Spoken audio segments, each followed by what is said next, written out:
अब आप देखिए, तो अपने धर्म के साथ देने के चक्कर में दूसरे धर्म को ठेस नहीं ना पहुंचाएंगे आप? भैया ये हमारे भी हो सकता है। देखिए, हमारा धर्म को कोई गाली बकते रहेगा, हमारी बहनें फ्रिज में मिलती रहेंगी, हमारी बहनों को टुकड़े करके जंगल में फेंकता रहेगा लोग, हमारी बहनें को लव जिहाद के चक्कर में फंसा करके काट करके टैची में डाल करके उसको नाले में फेंक दीजिएगा और हम दूसरा सबको प्रणाम करते रहेंगे। ये आदमी ऐसा आदमी हम नहीं है। हमारे धर्म के विरोध में जो रहता है, हमारे धर्म के जो खिलाफ बोलता है, मैं उसके विरोध में रहता हूँ और वो जिस भाषा में सुनेगा, जैसे समझेगा, उस हिसाब से उसको समझाएंगे।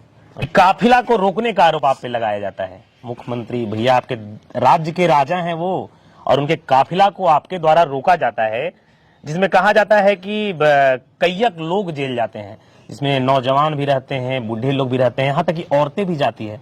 तो ऐसा कर दिए थे आप उस काफिले के साथ। आपके घर से लगभग 250-300 मीटर की दूरी पे हनुमान मंदिर है। वहाँ पे एक बहुत बड़ा दंगा हुआ था, जिसमें कहा जाता है कि 2 मुसलमान युवकों का जान भी गया था, और लोगों का आरोप था कि आप कहीं बैठ के गोलियां चलाए थे। उसमें कितना सच है? भाई जी के शायद हाथ पे आपका टैटू दिख रहा है, इन्हीं का है ना? जी जी। कैमरामैन को बोलेंगे थोड़ा दिखाइए इनके टैटू को। शायद यही रेड पगड़ी और टीका के साथ इनके हाथ में विराजमान है भैरव जी। ये मतलब फैनगिरी का भूत है या फिर समर्थन करने वाले धर्म के लिए अगर काम आए? जी जी। यहाँ नहीं, यहाँ। नमस्कार, जय श्री राम।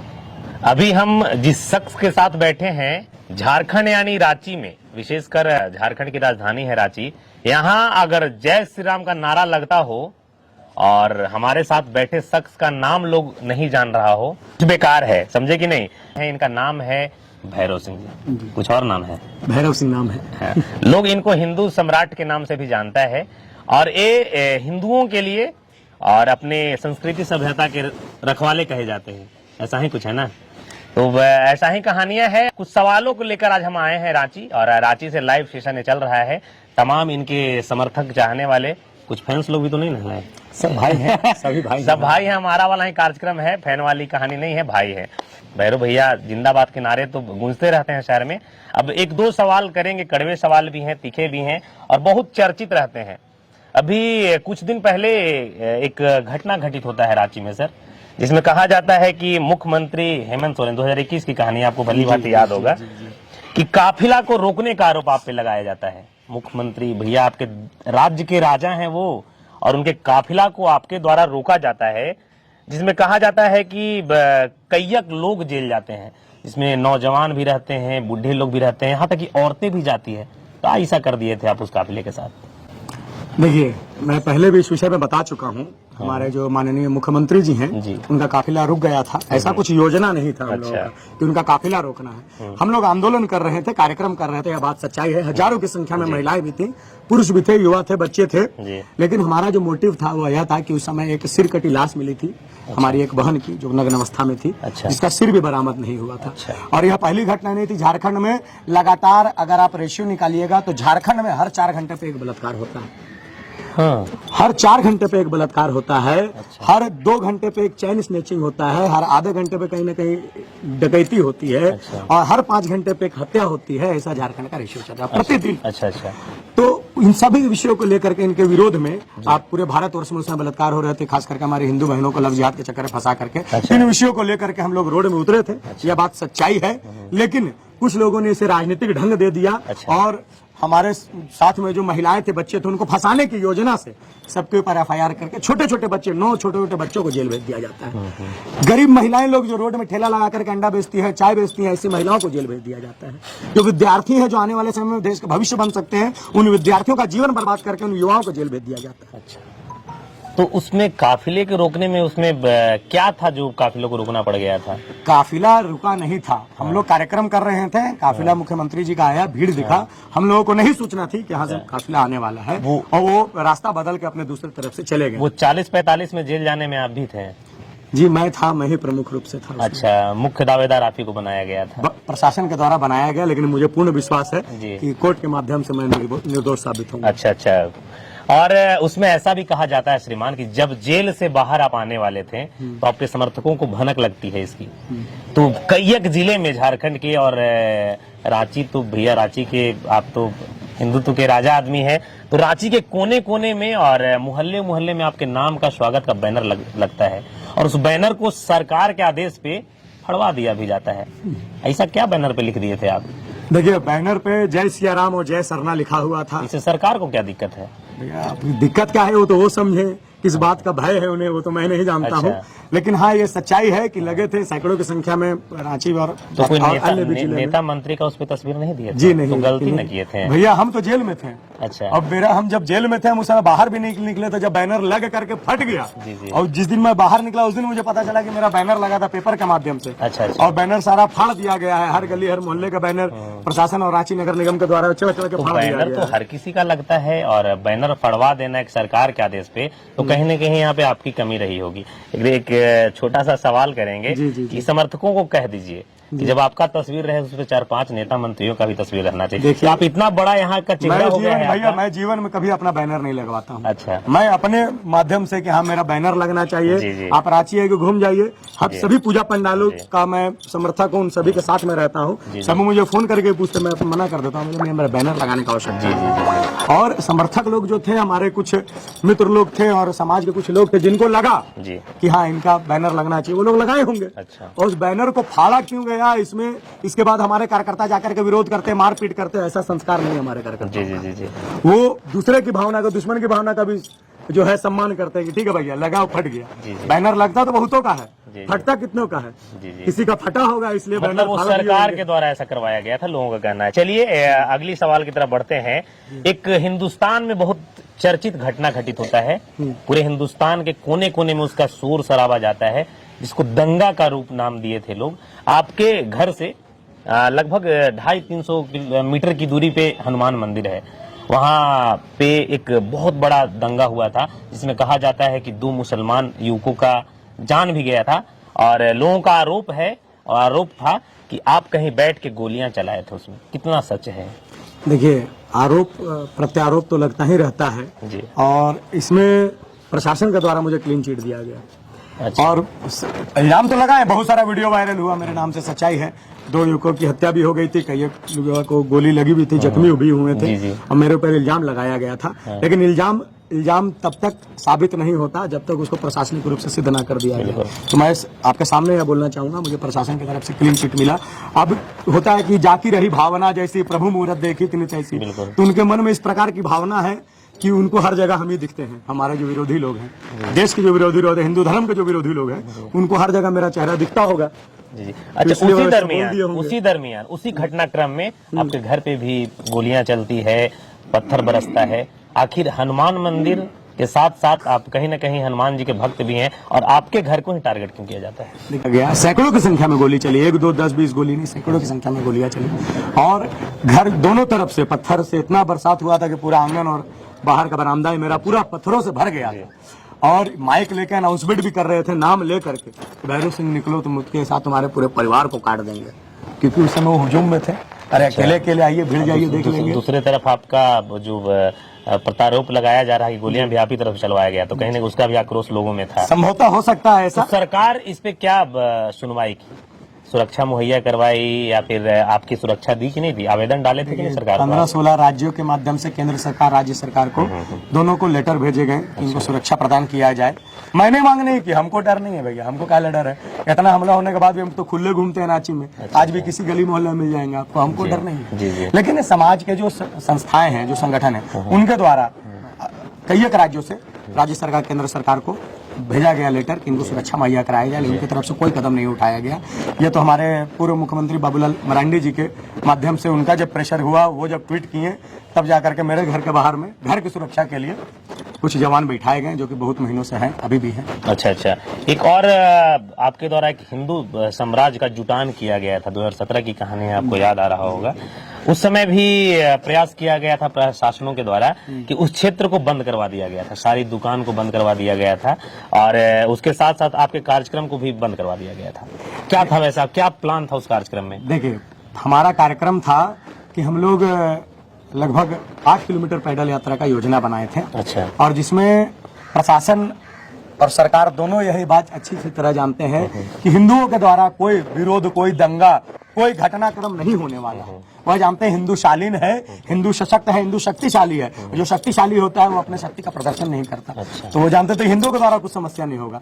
लेकिन अन्य जो लोग थे, जो देश विरोधी, धर्म विरोधी, हिंदू धर्म विरोधी मानसिकता वाले लोग थे, उनके द्वारा ऐसा प्रशासन को सूचना मिली थी, उन लोग के द्वारा कुछ घटना की क्रम घट सकता है, इसलिए प्रशासन के द्वारा इस प्रकार का कदम उठाया गया। कहीं ना कहीं आप सरकार को भी दोषी ठहरा रहे हैं कि अगर कुछ हिंदू विरोधी लोगों के द्वारा, तो प्रशासन में तो हर धर्म के लोग होते हैं। जी। तो ऐसा तो किसी के कह देने से, किसी धर्म वाले के कह देने से तो आपके बहुत इतने बड़े कार्यक्रम को रोक नहीं लगाएगा। कहीं ना कहीं सरकार को भी देखिए, जो धर्म का विरोधी है, मैं साफ साफ कहना चाहूंगा, जो धर्म के विरोधी सरकार में भी है, धर्म के विरोधी अन्य संस्थाओं में भी है, संगठनों में भी है, सरकार के विभिन्न विभागों में भी है। जो धर्म के विरोधी हैं, हिंदू धर्म से जिनको चिढ़ है, जिनको विरोध है, जो इस राष्ट्र को अपनी मां नहीं मानते हैं, उनके द्वारा हमारे कार्यक्रम को बाधित करने का प्रयास किया जाता है। अच्छा, सभी का समर्थन उसी कार्यक्रम को नहीं, सुनने में आया है कि आपके जितने भी कार्यक्रम करवाए जाते हैं झारखंड के कोने कोने में, हर एक गांव में, हर एक शहर में कार्यक्रम आपके द्वारा होता है। जनरली मैं भी देखता रहता हूँ। तो कहीं भी कार्यक्रम को सुचारू ढंग से नहीं चलने दिया जाता है। उस कार्यक्रम में करते क्या आप है? क्या क्यों तकलीफ है सरकार को या प्रशासन को? लोगों को सच सुनने तक तकलीफ है। अच्छा, सच और वास्तविकता सुनने से तकलीफ है लोगों को। मैं सत्य का साथ देता हूँ, मैं सत्य का साथ देता हूँ, मैं धर्म का साथ देता हूँ। अच्छा। अब आप देखिए, तो अपने धर्म के साथ देने के चक्कर में दूसरे धर्म को ठेस नहीं ना पहुंचाएंगे आप? अब भैया हमारे हो सकता है, देखिए, हमारा धर्म को कोई गाली बकते रहेगा, हमारी बहनें फ्रिज में मिलती रहेंगी, हमारी बहनों को टुकड़े करके जंगल में फेंकता रहेगा लोग, हमारी बहनें को लव जिहाद के चक्कर में फंसा करके, काट करके, टैची में डाल करके उसको नाले में फेंक दीजिएगा और हम दूसरा सबको प्रणाम करते रहेंगे। ये आदमी, ऐसा आदमी हम नहीं है। हमारे धर्म के विरोध में जो रहता है, हमारे धर्म के जो खिलाफ बोलता है, मैं उसके विरोध में रहता हूँ, और वो जिस भाषा में सुनेगा, जैसे समझेगा, उस हिसाब से उसको समझाएंगे। अच्छा, ये मेरा विचार है और मैं इसी विषय पे बोलता हूँ। इसी प्रवृत्ति और इसी रवैया को लेकर शहर के लोग आपको अलग नजरिया से भी देखते हैं। एक पक्ष है, एक जो अलग नजरिया नहीं, जो आप पक्ष का बात कर रहे हैं मैं समझ रहा हूँ, तो अलग नजरिया से देखते हैं, देखना चाहिए, काहे नहीं देखेंगे। अब उन लोग, कुछ लोग बोलते हैं कि भाई भी खाते हैं लोग। आपको एक बात पता होना चाहिए वैरव जी, कि आप अपने धर्म की रक्षा में अलग धर्म को, दूसरे धर्म को ठेस नहीं पहुंचा सकते हैं। देखिए, मैं किसी धर्म को ठेस नहीं पहुंचाता हूं, मैं सनातनी हूं, मैं सभी धर्मों को सम्मान करता हूं, मैं प्रणाम करता हूं। मैं आपसे प्रश्न पूछना चाहता हूं, आप पूरे झारखंड में, पूरे भारतवर्ष में ऐसा आपको कितना उदाहरण मिलेगा जब लोगों के द्वारा, हिंदुओं के द्वारा जो है पूजा पंडाल जो रहता है, उसमें कई बड़े बड़े मंदिरों में इफ्तार पार्टी दिया जाता है, मुसलमानों को बुलाया जाता है, उनका सम्मान किया जाता है। दुर्गा पूजा पंडाल में जो है अजान पढ़ने के लिए उन लोगों को आग्रह किया जाता है। अच्छा बात है कि नहीं? अच्छा, ऐसा कितना कदम मुसलमानों के द्वारा उठाया गया। मैं बोल रहा हूँ कि भैया, हम बोल रहे हैं हिंदू मुस्लिम भाई भाई, आप भी बोलिए, अब बोलते हैं तो उसका समर्थन कीजिए। मैं आप किसी का विरोधी नहीं हूँ, लेकिन मैं आपके चैनल के माध्यम से बोल रहा हूँ कि कोई हमको ही बुलाए कि हाँ, हमारे धर्म संस्थान में आइए और हनुमान चालीसा का पाठ कीजिए। कोई बुलाएगा? हम लोग तो क्या कितना बुला लिए, एक नहीं 1000 उदाहरण है। अभी मैं बोल रहा हूँ कि हाँ, हमको ही बुलाइए भैया। कोई बुलाना चाहते हैं तो अपने हिंदू धर्म में तो हम लोग आपको बहुत बुलाए, आप लोग बुलाइए हमको कि हमारे धार्मिक स्थान में आइए, हनुमान चालीसा का पाठ कीजिए। आप लोग भी खड़ा होकर हाथ जोड़ पाठ कीजिएगा। आखिरी सवाल है भैरव जी आपसे कि आप जिस क्षेत्र में रहते हैं, इस क्षेत्र का नाम क्या है? हिंदपीढ़ी। हिंदपीढ़ी में कहा जाता है यहाँ मुस्लिम बहुल क्षेत्र है, 97% मुसलमान है। 97% जी।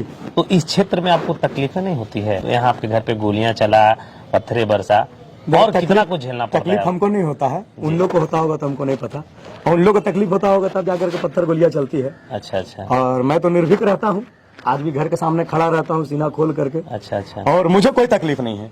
मैं लोगों को यह बताना चाहता हूँ कि खास करके जो हिंदू मुस्लिम बहुल क्षेत्र में रहते हैं, ईसाई बहुल क्षेत्र में रहते हैं, जिनको समस्याएं आती है, ऐसा न्यूज के माध्यम से कितने आपको न्यूज मिलते रहेंगे होंगे पूरे भारतवर्ष में, तो लोग डर के रहते हैं। डर के रहिएगा, भय से, भय में युक्त रहिएगा भैया, तो आपको डराएंगे लोग। भय से युक्त नहीं, भय से मुक्त रहिए।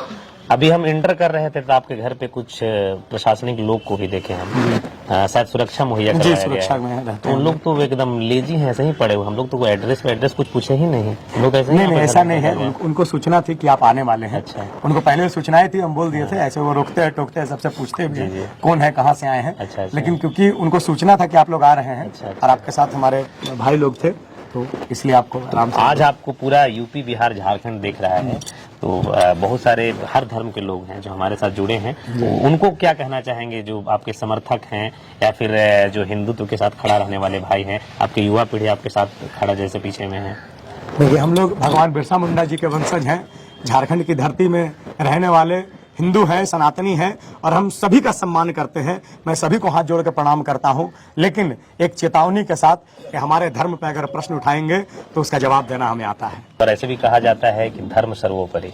हम भी धर्म के साथ हैं और जो अपने धर्म के साथ नहीं है वो हम भी भैया दूसरे आपके हृदय पे तिरंगा लगा हुआ है, हमारे देश का राष्ट्रीय ध्वज है। बिल्कुल। तो इससे पता चलता है कि आप देशभक्त व्यक्ति बिल्कुल, हैं। धर्म सबसे बड़ा है जी, हमारा देश ही हमारा धर्म है और जो हमारा धर्म है वो हमारा राष्ट्र है। अच्छा अच्छा अच्छा, एक भाई जी के शायद हाथ पे आपका टैटू दिख रहा है, इन्हीं का है ना? जी जी। कैमरामैन को बोलेंगे थोड़ा दिखाइए इनके टैटू को। शायद यही रेड पगड़ी और टीका के साथ इनके हाथ में विराजमान है भैरव जी। ये मतलब फैनगिरी का भूत है या फिर समर्थन करने देश वाले? धर्म के लिए अगर काम आए जी जी, यहाँ नहीं यहाँ। वाह। इनका कहना है कि थोड़ा सा नीचे मिस कर गए हैं, इनको यहाँ रखते हैं तो इन लोगों को दिखाने के लिए, है ना? लोग तो शंकर जी का फोटो रखते हैं, जय श्री राम रखते हैं, बजरंग बली का फोटो रखते हैं, कुछ माता पिता का भी बना के रखते हैं। कहिए दो शब्द इनके बारे में कि मतलब कैसे लगा, कब लगा कि इनका तस्वीर अभी हमारे यहाँ सोशल मीडिया में वायरल होता है। कुछ फैंस लोग खेसारी का फोटो बनवा लिए, तो पवन का बनवा लिए, फलान चिलान ढेकान, और भैरव जी का फोटो बना के रखे हैं। क्या खास है? बर्थडे का है। अच्छा। अपना अपना दिल में उनका रखते हैं। हाँ। अच्छा, बर्थडे पे सरप्राइज दिए थे। बहुत सारे लोग भी खड़े हैं, इधर भी भाई लोग कुछ खड़े हैं। आप इनके फैन हैं, आज लगा कि इंटरव्यू में साथ में बने रहना चाहिए। कैसे हैं, क्या हैं इनके आप? यहाँ जितने उपस्थित लोग हैं सबसे पहले तो सभी कोई भाई है, कोई छोटा भाई है, अच्छा, अच्छा। भाई है। हाँ। और भैया जितना भी आज तक जितना भी कार्यक्रम करते हैं सब में हम लोग सुरक्षा की भावना से जाते हैं, भैया के साथ जाते हैं। अच्छा अच्छा, क्योंकि आप देखते रहते होंगे कि हमेशा कुछ ना कुछ घटना आते रहता है।